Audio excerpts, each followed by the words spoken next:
The pandemic continues to rage across the United States as more than 1,000 people are dying from COVID every day. 3 News Hour reporter Kent Lutzen joins us with more on how area health experts are preparing. Kent, good morning.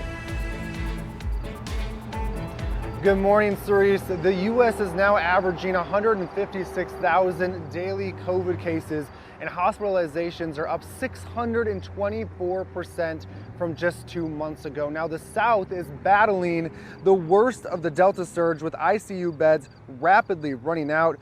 Here in Omaha, we are not quite at that level, but Dr. James Lawler says with UNMC that we could be in that situation in a matter of weeks. He says our local vaccination rate is not high enough. Something that will kind of happen is that we will follow along with what is happening now in the South, as their vaccination rate is not high as well.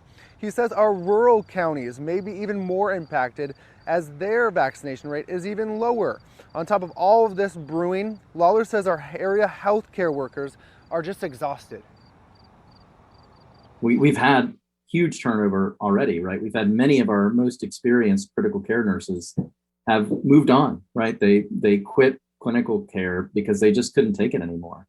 And we've had really high levels of depression and anxiety among our staff because they have essentially PTSD from 18 months of hell, right? Of being overworked and overwhelmed. And now they're staring at another wave of patients coming.